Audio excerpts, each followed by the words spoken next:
Bonjour Renaud Muselier. Bonjour. Vous êtes président de la région Sud Provence-Alpes-Côte d'Azur, vous êtes président de l'Association des régions de France et vous êtes désormais candidat à votre propre succession, candidat à la présidence de la région Sud. Avec qui? Avec tous ceux qui me soutiennent. C'est qui? À commencer par ma famille politique, l'ensemble des acteurs culturels, l'ensemble du monde économique, associatif, sportif, l'ensemble de ceux qui composent ma majorité aujourd'hui à la région, où j'ai 8 composantes différentes, du MoDem à Agir, En Marche, LR bien sûr. Je suis d'abord LR. Je suis un homme de droite et du centre. Je suis un garçon ouvert. D'abord et ensuite? Ensuite, tous ceux qui me soutiennent sont les bienvenus. Et donc, vous savez, je suis donc candidat, je vais composer une liste. Il y a beaucoup de spéculations sur la façon dont la liste va être faite. Mais on va essayer d'en savoir un peu plus quand même. Mais justement, parce que vous, dans ces vous laissez spéculations... des petits messages quand même, si bien hier dans votre communiqué pour annoncer que vous êtes candidat. Vous dites « Je suis un homme du Sud, je parle avec tout le monde, je travaille avec les gens raisonnables, je sais fédérer les énergies ». C'est vrai, je crois en tout cas. Et c'est manifestement ce que je pense on peut constater dans le bilan qui est reconnu par tous et toutes. Bon, à un moment, je vais vous poser la question de manière très franche. Est-ce que la République En Marche va vous soutenir? Est-ce que vous serez le candidat des deux? Sûrement pas. Sûrement pas. J'ai toujours dit pas d'accord d'appareil. Donc il n'y aura pas d'accord d'appareil. Je le dis, je le répète depuis le début. Pas d'accord d'appareil. Mais je me permets de vous rappeler que je le dis depuis le début. Par contre, effectivement, quand on compose une majorité avec ce qui va se passer devant nous, je vais l'ouvrir sur la totalité de l'échiquier, entre les Verts raisonnables, vous savez, ceux qui sont quand même pour les arbres de Noël, vous savez, ceux qui sont pour le Tour de France, vous savez, ceux qui vont pas financer les mosquées. Mort, voilà, comme le maire de Bordeaux. Voilà, ceux-là, les Verts, je dirais, raisonnables. Je vais aller jusqu'aux repentis du Front National. Ceux qui ont fait l'aventure du Front National et qui ont vu que c'était une folie. Et il y a le reste, sur la base de ma colonne vertébrale, c'est-à-dire des Républicains, de ma région d'abord, le bon sens voudrait que tout le monde me soutienne. Le bon sens voudrait que tout le monde vous soutienne, parce qu'il y a un ennemi commun? Il y a un ennemi commun, oui, il y a plein d'ennemis. C'est le Rassemblement National, c'est Thierry Mariani?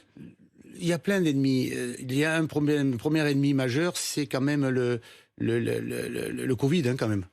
Parce que c'est le problème aujourd'hui. On va évidemment en parler. Donc, oui, mais enfin, c'est quand même un ennemi, parce que c'est dans les 2 mois qui viennent, c'est essentiel. Jusqu'aux élections, c'est ça. Après, il y aura le redressement de la région, ou la suite, stop ou encore pour moi. Et au profit de qui? Et là-dedans, tous les soutiens sont bons contre à la mise en place d'un tremplin sur les présidentielles. On n'est pas dans un combat présidentiel pour aider Madame Marine Le Pen pour prendre le pouvoir pour les prochaines élections. On est pour savoir qu'est-ce qu'on va faire pour la région et avec qui dans les 6 ans qui viennent, ce qui est quand même pas du tout le même match. Et donc on m'entraînera pas dans un match qui est un match de campagne présidentielle, que ça soit dans ma propre famille, que ça soit dans la famille de la République En Marche, dans lequel il n'y aura pas d'accord d'appareil. Il n'y aura pas d'accord d'appareil avec personne. Je veux simplement, et le bon sens fera en sorte que je souhaite d'ailleurs peut-être qu'en fait on puisse s'entendre pour l'avenir de cette région. Je voudrais qu'on arrête de tourner autour du pot et qu'on comprenne vraiment de quoi il s'agit. Renaud Muselier. Je tourne pas autour du pot, je suis très clair. Un petit peu quand même, parce que... Je dis pas ce que vous voulez entendre, ce qui est pas pareil. Je voudrais juste comprendre. Moi, je ne veux rien entendre. Je veux juste comprendre. Vous dites pas d'accord d'appareil. Oui. Ok, ça veut dire que ça va pas se décider à Paris, dans les bureaux des différents partis. En revanche, ça peut être un accord de personnes. On pense notamment à Sophie Cluzel, qui est membre du gouvernement aujourd'hui et qui pourrait avoir sa place à vos côtés. Sophie Cluzel est candidate jusqu'à maintenant. Mais est-ce qu'elle pourrait vous rejoindre dès maintenant? Je sais pas. Faut lui poser la question. Mais si elle le proposait, vous diriez oui? Pour l'instant, on ne l'a pas proposé. Mais vous aimeriez qu'elle vous le propose? Non, mais parce que pour l'instant, on ne l'a pas proposé. Quel est le problème qui se pose à moi? Aujourd'hui, je suis dans une situation où je suis plutôt en force. Aujourd'hui. Je sais qu'il faut additionner. Et on gagne toujours à rassembler. Je sais qu'il faut se dépasser. On s'honore toujours au dépassement. Et donc, il faut sortir des familles. Il faut sortir des appareils politiques pour arriver à aller plus loin, pour arriver à faire un projet. Autour d'un bilan, autour d'une personne, sur un projet. Et là-dedans, vous avez, bien entendu, aujourd'hui, Sophie Cluzel qui est candidate. Donc, moi, je pense fondamentalement, quelle est sa plus-value? Quelle va être sa plus-value? Qu'est-ce qu'elle va proposer de plus? Aujourd'hui, je travaille globalement plutôt très bien. Vous avez dit que c'est d'accord de personne. Je travaille globalement très bien avec Monsieur le maire, avec qui on a traité tout le problème de la crise économique. Je travaille plutôt très bien avec Madame Borne, avec qui on a traité toute la crise sociale. Je travaille très très mal avec Monsieur Véran, qui a été en retard sur tous les ballons et qui, chaque fois qu'on lui propose quelque chose, il prend 3 ou 4 mois de retard avant de donner une réponse qui lui est favorable alors qu'on lui avait proposé d'avoir 3 mois d'avance. Donc effectivement, les personnes ont un sens. Effectivement, quand M. Castaner m'a tendu la main précédemment, j'ai dit test PCR pour tous, même dans ma famille politique. Programme, compétences, région, République. Données de base. Et aujourd'hui, on verra bien ce qui se passera. Pour ma part, si le bon sens voudrait que la majorité présidentielle me soutienne. Oui, voilà. Le bon sens voudrait qu'ils vous soutiennent. C'est-à-dire qu'ils ne présentent pas leur propre candidat, soit qu'ils fusionnent avec vous, soit au moins qu'ils ne jouent pas contre vous. Après, ils peuvent jouer ce qu'ils veulent, c'est leur partition. Moi, je ne joue pas. Pardon, mais vous retrouvez tout seul, parce qu'il y a un côté qui même me suivent, mais la crainte que vous pouvez avoir, c'est que, acceptant finalement des alliances avec, au cas par cas, on l'a bien compris, des personnes avec qui vous vous retrouvez, avec qui vous vous entendez bien, avec qui vous avez le même projet, qui peuvent, certains d'entre eux, venir de La République En Marche, est-ce que vous n'avez pas peur que votre famille d'origine vous tourne le dos? J'ai le soutien des 3 présidents de métropole. Christian Estrosi, Hubert Falco. Ils sont conscients de cette main tendue quand même que vous faites. Martine Vassal. Je viens d'être élu président de la Fédération des Bouches-du-Rhône qui a multiplié par 2 son nombre d'adhérents avec Martine Vassal. On est dans une situation où je pense que les partis doivent donner un sens, mais c'est pas eux qui priment. Et je pense on doit se dépasser fondamentalement. Et je le vois bien d'ailleurs, puisque la totalité des gens qui m'ont apporté leur soutien jusqu'à maintenant sont derrière moi par rapport à mon bilan, par rapport à mon projet. Et donc on est dans une démarche qui est une démarche de la région d'abord. Voilà, notre région d'abord. Avec quand même 2 ennemis, vous le disiez, il y a le Covid, ok, et puis il y a le Rassemblement National, avec quand même quelque chose d'assez étrange, c'est que vous étiez frères et vous êtes désormais ennemis, puisque face à vous, pour le Rassemblement National, ce sera Thierry Mariani. Est-ce que vous n'avez pas le sentiment que, certes, mathématiquement, vous disiez tout à l'heure, il faut additionner. Mathématiquement, ok, vous gagnez si vous vous alliez dès maintenant avec des personnalités issues d'autres familles politiques que la vôtre.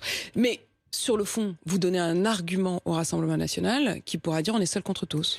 Mais le Front National, d'abord, M. Mariani, il a eu une dérive intellectuelle importante, politique. Nous, on était amis parce qu'il était député. Ce qui est fou, c'est qu'il a quand même été le candidat. Que vous serez là pour votre famille. Ce qui est fou, c'est sa dérive intellectuelle et politique. C'est surtout ça qui est fou. Mais elle s'est fait au fil de l'eau quand même, parce qu'il était le meilleur candidat contre le Front National en triangulaire au moment où le Front était très fort dans le Vaucluse.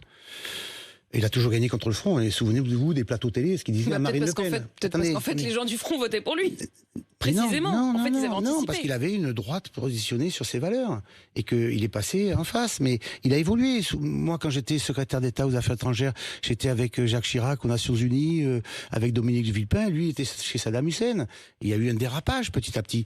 Là, aujourd'hui, on le voit bien dans la commémoration du génocide des Arméniens. Lui, du côté de M. Aliyev et l'Azerbaïdjan, contre les Arméniens. Et donc, il y a une dérive totalitariste de M. Mariani qui a dérivé politiquement et qui aujourd'hui vient dans la région pour montrer que Mme Le Pen peut gagner les présidentielles. Voilà, c'est ça. Mais bien sûr qu'elle peut gagner. Bien sûr qu'elle peut gagner. À partir du moment où vous faites une compétition dans une élection, bien sûr que vous pouvez gagner. C'est-à-dire, vous voulez dire qu'elle peut gagner parce qu'elle est candidate, ou est-ce qu'elle peut gagner parce qu'elle a vraiment ses chances? Mais de toute façon, tout candidat peut gagner, sinon il n'y va pas quand même. Oui. Non mais attendez. Et les sondages ne l'ont jamais donné gagnante. Mais néanmoins, on voit bien qu'il y a un resserrement du dispositif, de l'écart. Donc, mécaniquement, je suis pas absolument convaincu que les Français aient envie de tomber dans les mains de Marine Le Pen, une espèce d'aventure absolument invraisemblable, très dangereuse et dramatique, que je combattrai toute ma vie. Parallèlement à ça, aujourd'hui, M. Macron est dans une situation compliquée sur le plan politique, et la droite n'a pas encore de candidat. Donc le peuple français se décidera quand il y aura la décision.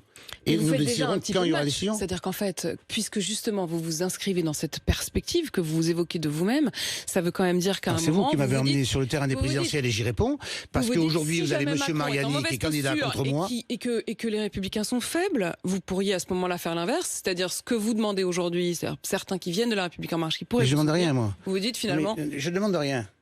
Voilà, je suis en tête. Vous jouez un peu avec les mots quand même.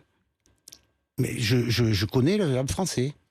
Et vous aussi. Et donc je vous entends et je vous écoute. Et donc vous me dites, moi je ne demande rien. Voilà. Mais vous êtes ouvert à tout. Je suis ouvert à tout, dans la totalité du spectre, et le bon sens voudrait que la majorité présidentielle me soutienne. Voilà. Et là-dedans, l'enjeu pour la région, il est pour savoir qui va piloter cette région dans les 6 ans qui viennent. Revenons quand même sur ce qui s'est passé justement aux dernières élections régionales. Cet accord contre le Rassemblement national, qui s'appelait à l'époque Front National, il s'est fait dans l'entre-deux tours. Christian Estrosi, Christophe Castaner et Marion Maréchal Le Pen. Pourquoi vous n'attendez pas? Est-ce que c'est parce qu'entre-temps, le péril est devenu plus grand? Non, mais c'était pas du tout la même situation. Non, mais c'est parce que le péril est devenu beaucoup plus grand. Mais oui, mais vous comparez les choses et qui ne sont... en allant c'est directement... ce sentiment quand même d'une alliance, d'une sorte de front républicain dès le début, quoi. Mais c'est pas un front républicain. À l'époque, M. Castaner représentait la gauche unie dans son bloc complet et il était sortant au nom de la gauche. Nous avions Marion Maréchal Le Pen qui était donnée entre 41 et 44% en permanence, ce qui est quand même pas du tout le cas de M. Mariani aujourd'hui. Il y a quand même 10 points de moins, je me permets de vous le rappeler. Et nous étions avec Christian dans une situation où nous avions tourné en 2e position. À ce moment-là, M. Castaner a décidé, et c'est un accord que j'avais passé avec lui d'ailleurs à l'époque, de se retirer. Et donc, mais aujourd'hui, ça sera plus le cas la prochaine fois. Plus personne ne se retirera. Tout le monde sera là au 2e tour. Plus personne ne se retirera. Non, plus personne ne se retirera parce que... C'est fini ce temps-là. Oui, je pense que c'est fini. Je pense que c'est fini. Donc soit, mais prenons-en acte. Donc la dernière fois, on s'est retrouvés qu'à 2. Et on a fini vainqueur avec Christian, mais de justesse. Bon. Aujourd'hui, on est dans une autre situation où on avait à l'époque une poussée très nette du Rassemblement national, qui est toujours très haut d'ailleurs, et avec une candidate très bonne. Bon. M. Mariani, c'est pas un perdreau de l'année quand même, hein, si je puis me permettre. Oui, mais enfin, s'il n'est pas si bon, pourquoi vous avez si peur? Mais pourquoi j'ai peur? Vous voyez, j'ai peur quand même. Enfin, soyons sérieux, j'ai peur. Vous me voyez avoir peur? Mais j'ai pas peur du tout, hein. Je suis organisé, je suis structuré, je suis déterminé, je suis fidèle à ma ligne politique, je suis fidèle à mes engagements que j'ai toujours eus dans le RPR, dans l'UMP, dans les Républicains, où j'ai toujours fait rempart, comme un bébé Chirac que j'étais en son temps, au Front National. Ça, c'est clair, hein. Il n'y a jamais eu de porosité sur ma ligne. Voilà, jamais. Maintenant, je suis président de région sortant. J'ai beaucoup travaillé avec tout le monde. Personne ne conteste ce travail. Et je souhaite arriver à gagner. Parce que je ne veux pas partir dans des dérives qui entraîneraient une catastrophe pour notre région. Quand vous dites dérive, justement, qu'est-ce qui vous distingue le plus de Thierry Mariani? Vous le disiez, vous étiez sur les mêmes bancs au départ. Aujourd'hui, plus du tout. Vous allez être adversaire. Vous parliez de sa radicalisation, notamment sur les questions internationales. Dans la région, dans vos programmes, qu'est-ce qui fait que, franchement, c'est blanc et noir? Mais il ne parle que de sécurité, qui est même pas dans son domaine de compétences. Il dit toute la journée que... Vous parlerez pas de sécurité? J'en ai déjà fait beaucoup. Mes trains, c'est 100% sécurisé. Mes lycées, c'est 100% sécurisé. Ça dépend de moi. Dans mes parcs régionaux, j'ai fait ma garde régionale.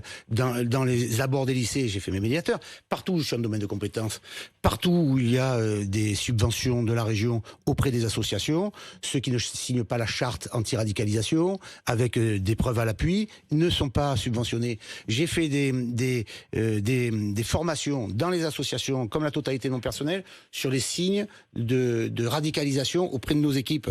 On a avancé, on n'a pas attendu M. Mariani pour s'occuper de la sécurité dans la région, dans nos domaines de compétences. Je paye des gendarmeries, je paye des policiers, je paye des caméras, je paye du matériel. Nous le faisons en accord avec la police nationale, en accord avec la gendarmerie, en accord avec les municipalités pour apporter des zones de sécurité là où nos collègues maires ou les services de l'État défaillants nous le demandent. Donc vous y mettez les moyens. Donc j'y mets les moyens. Sur la sécurité, vous mettez pas ça tout à fait au même niveau. Lui, il en fait la priorité numéro 1, y compris dans les domaines qui ne sont pas les siens, on a bien compris. Et quoi d'autre? Mais après, moi, je m'occupe de l'économie, je m'occupe de l'emploi, je m'occupe du fonctionnement général, je m'occupe des fonds européens. Je suis allé récupérer 5 milliards d'euros. Je viens de signer un contrat de plan État-région avec le Premier ministre, qui est 2 fois et demi celui qui avait été signé par M. Vauzel et M. Valls, ancien Premier ministre. On a mis en place la ligne nouvelle. Tous nos trains roulent à l'heure, excusez-moi du peu, alors qu'on était la plus mauvaise région de France. On avait les trains qui étaient les plus en retard, les plus mauvais services de France. Aujourd'hui, ça roule. On a maintenant en projection, mais j'aurai l'occasion d'en dire sur mon projet un peu plus tard, mais moi, je suis pas en train de dire que je soutiens... Enfin, lui, qu'est-ce qu'il fait? Il fait campagne pour Marine Le Pen, qui lui a demandé de venir sur ordre. Voilà, moi, personne ne me donne des ordres. Renaud Muselier, on l'a bien compris, vous appelez, enfin voilà, vous êtes ouvert, et le bon sens voudrait que les membres du rassemblement de la majorité vous soutiennent. Mais il y a quand même un autre bilan, parce que vous l'avez dit tout de suite, vous avez dit, on a quand même un ennemi qui est le Covid. Là-dessus, vous avez été extrêmement impliqué, pas seulement parce que vous êtes médecin, mais aussi parce que vous avez parfois devancé les décisions de l'État. Il y a un point, par exemple, sur lequel vous avez devancé, ce sont les vaccins, 500 000 vaccins Sputnik en précommande, alors qu'ils sont toujours pas autorisés. Vous en êtes où là-dessus? Une fois qu'ils sont autorisés, j'ai fait comme, vous savez, tout simplement, comme j'ai des conflits assez importants en permanence avec M. Véran, je me suis collé à l'Europe, puisque moi je suis un pro-européen. Les Allemands ont dit, OK, on commande les Sputnik, ou on les précommande. Le Land de Bavière, qui j'ai de très bonnes relations, qui est un des lands les plus puissants d'Europe, en a commandé 2,5 millions, ou en tout cas précommandé. Donc la précommande, je me l'ai adressé à l'ambassadeur de France, qui m'a adressé au ministre, qui m'a des affaires de ministre de la Santé russe, qui m'a mis en contact avec la Fondation pour passer une précommande de 500 000 quand ils seront autorisés dans le cadre de l'autorisation européenne. Justement, comme les Allemands. Je fais comme les Allemands dans le cadre. Et donc le jour où ils sont autorisés, je les achète et je les mets dans le circuit de la vaccination dans ma région. C'est très simple. Et s'ils ne sont pas autorisés, vous n'aurez pas payé? Je ne les ai pas. Vous n'aurez pas payé? Non, je ne les aurais pas payés, j'aurais précommandé. Il n'y a pas d'accord. Mais vous savez, c'est exactement la même chose qu'on a fait, que le gouvernement, enfin plus exactement le gouvernement n'a pas fait, mais qu'a fait l'Europe pour le commande des Pfizer ou des Moderna. Qu'est-ce qu'ils ont fait cet été? Ils ont précommandé auprès de Pfizer, auprès de Moderna, auprès d'AstraZeneca. Ils ont attendu l'autorisation. Ils ont précommandé, et une fois que l'autorisation est arrivée, et que les normes ont été données, mais pour le Sputnik, pour 95%, enfin, la revue de Lancet dit que le Sputnik est fiable à hauteur de 95%. Voilà.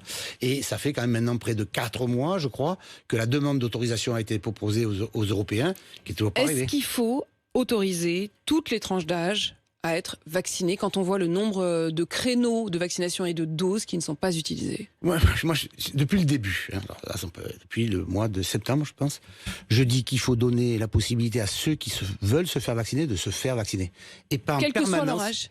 Et pas en permanence de dire je veux absolument vacciner ceux qui veulent pas. Vous voulez pas être vacciné, vous n'êtes pas vacciné. On a des vaccins. Alors on a fait la première vague très bien pour ceux qui voulaient l'être. Aujourd'hui, on voit qu'on plafonne, qu'on perd du temps, ouvrez à ceux qui veulent l'être vaccinés. Et tous ceux qui veulent l'être, ils sont vaccinés. Alors, par exemple, en termes d'organisation, vous faites la catégorie des tranches d'âge qui sont ciblées. Par exemple, je dis de 9h à 13h ou à 15h. Et puis de 15h à 17h, vous faites rentrer tout le monde. Et voilà, au moins vous ne perdez pas une seule dose. Et comme ça, vous concentrez la tranche d'âge cible au moment où c'est ouvert, et puis pour que vous ne perdiez pas, vous ouvrez à tout le monde le reste de l'après-midi. Et à ce moment-là, vous vaccinez tout le monde. Et vous verrez que ça ira beaucoup plus vite. Ça va. C'est un effet d'entraînement, ça. C'est un effet d'entraînement et d'accélération. Et donc, vacciner ceux qui veulent. Et ça, vous seriez prêt à le faire tout de suite, dès aujourd'hui? Bien sûr. Mais on voit bien la polémique aujourd'hui. On voit bien la polémique aujourd'hui. Alors, hier, on manquait de vaccins, et aujourd'hui, on a trop de vaccins, et on a des doses qu'on perd. Enfin, chez les fous, là. Donc, vacciner ceux qui veulent l'être, c'est peut-être plus Emmanuel Macron... Mais je voudrais revenir sur un truc, c'est que quand même, dans cette... parce que vous avez rappelé que j'étais médecin, oui, ça a un sens. Vous savez que c'est quand même la seule maladie au monde qu'on ne soigne pas. On n'en parle jamais. On ne parle jamais de soins. Jamais. C'est-à-dire que tout simplement... On en a quand même beaucoup parlé. Non, on ne parle que des vaccins. On a quand même des choses qui ont été tentées. Parce que ce débat-là, de l'hydroxychloroquine a pollué la totalité du reste. C'est-à-dire aujourd'hui en réanimation, ils ont fait d'énormes progrès, mais enfin il vaut mieux essayer d'éviter d'aller en réanimation. Mais on en meurt encore. Non, mais vous êtes en réanimation, mais pour pas en mourir, il faut être pris très tôt. Pour être pris très tôt, il faut tester, dépister tout le monde. Et après, vous mettez le petit doigt dans l'oxymètre derrière, vous prenez des corticothérapies, vous prenez des anticoagulants, vous prenez des antibiotiques, vous prenez des Itromax, et je ne parle pas de l'hydroxychloroquine parce que ça pose un problème. Ça veut dire qu'aujourd'hui, nous ne parlons pas de médecine, alors que des centaines de milliers de médecins en France se soignent, et que le ministère de la Santé ne dise jamais ce qu'il faut faire. Moi, je voudrais quand même comprendre, Renaud Muselier, vous sous-entendez que si on élargissait ce test et ces soins, il y a des gens aujourd'hui qui meurent faute d'être soignés et dont on pourrait éviter qu'ils meurent? Trop tard, ils sont soignés trop tard. Parce que le protocole sanitaire sur autorisé aux médecins n'est pas clair. On sait faire, mais on ne fait pas? On sait faire, on ne le dit pas. Et donc on fait chacun comme il peut, ou comme il veut, en fonction des règles de la médecine et du serment d'Hippocrate, ou d'Hippocrate que l'on a passé. Donc à partir de ce moment-là, le serment d'Hippocrate nous fixant une méthodologie de travail, nous avons aujourd'hui des médicaments sur le marché qui nous permettent de soigner. Mais rappelez simplement que la prise en charge précoce entraîne évite la réanimation. Voilà. Un mot encore, vacciner les assesseurs et les présidents de bureaux de vote, Emmanuel Macron l'envisage, est-ce qu'il faut l'autoriser? Mais bien sûr, vacciner tout le monde. Vacciner tout le monde, ceux qui veulent. Vous savez, garder un bureau de vote, c'est difficile quand même. 2 dimanches de suite, surtout il va faire beau. Ils ont plutôt tous envie peut-être d'aller à la plage et de profiter des bars, des terrasses, des restaurants, des cafés. Hein, et donc ceux qui gardent les bureaux de vote, je les en remercie. Surtout les bénévoles militants qui le font. Et vaccinez-les. Ils font un effort de républicain. Où ils font une journée entière. Vaccinez-les, au contraire. Vaccinez leur famille aussi. Vaccinez tout le monde. Vacciner tout le monde. Renaud Muselier, président de la région Sud Provence-Alpes-Côte d'Azur. Et on l'a bien compris, candidat à votre réélection avec tous ceux qui vous aiment. Il est 8h54.